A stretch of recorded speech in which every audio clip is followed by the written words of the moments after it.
Sa tindi ng success ng SB19, hindi maikakaila na hindi lang sila sa Pilipinas kilala, kundi pati na rin sa ang sulok ng mundo.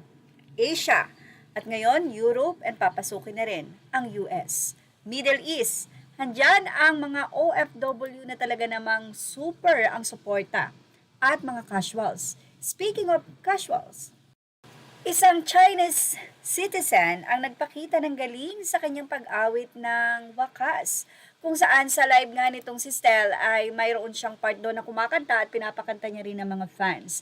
At isang video nga ang ibinahagi ng isang Nelly Comeda, Chelly Comeda, kung saan sinabi na napakagaling nga daw ng Chinese na ito. Kung mapapakinggan nyo yung Tagalog niya, grabe ang galing. But she's not a Filipino, she's a pure Chinese sa pagkakaalam natin. At ito po ay naganap sa live ni Stel sa kanyang Weavers, kung saan ang mga fans ay pwede nga po makipag-jamming live doon. At eto na nga, nagpakitang gilas ang isang Chinese na kabisadong kabisado ang kanta ng wakas, pati ang pag-alo ng mga boses ay kayang-kaya niya. Isa itong patunay na inaral niya talaga ito at nakasubaybay, mukhang every day, every minute, every second pinapatugtog niya ang mga songs ng SB19, especially The Wakas, na mukhang paboritong-paborito ng Chinese citizen na ito. Well, kung may positive na update tayo, ibahagi naman natin ang mga pagbabardagulan o pagtatanggol ng mga fans ng SB19 ng 18 sa mga kumekwestiyon sa kasikatan ng Mahalima. Sa ilang isa, you can feel the seats but never the hearts of the Filipinos. Ouch. Hello mga Espanyol. 18 po yan na nasa picture. Bale, joke yan sa X kasi may isang BOB on the fans ng alam nyo na nagsabi na di daw mahal ng masa ang SB19. So, wala nga sa naging post ni Jalix, you keep pulling that same card. Sold out every stage. Sige, ibigay na natin sa inyo yan.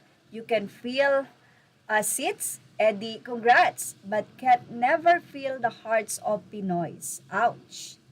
Anyway, mula naman din sa isang post matapos nga na questionin din na sana daw ay hindi na inilalagay ang backup dancer ng SB19 na W3. Dapat daw SB19 lang dahil tila nakakakuha pa daw ng ibang atensyon ang W3. Dapat nakafocus lang daw sa SB19, kaya ang ilang mga fans, sinasabi nilang 18 na naniniwala ang iba na hindi ito 18 dahil alam nila pag 18 very supportive sa SB19. Mula kay Laluna, sinabi niyang nung nagsusuot sila ng bota pang construction, napansin nyo ba? Nung nagsusuot sila ng hiraman na damit, napunan nyo ba? Nung nagkukulay sila ng sapatos para maging magkakapareho lang using pentel pen, may nakapuna ba? Bakit kung kailan they can afford already, they can wear anything they want? Dami nyo pa ding sinasabi.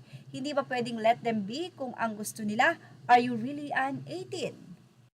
Well, ano masasay nyo sa ating update na ito? Ilagay na ang inyong opinion sa ating comment section at sa mga nais pong magbigay na pwede nating i-update po dito hinggil sa SB19, ilagay lang po ito sa ating comment section para po ito ay maibahagi natin at i-credit po natin kung kanigaling na source ang nasabi nga pong update.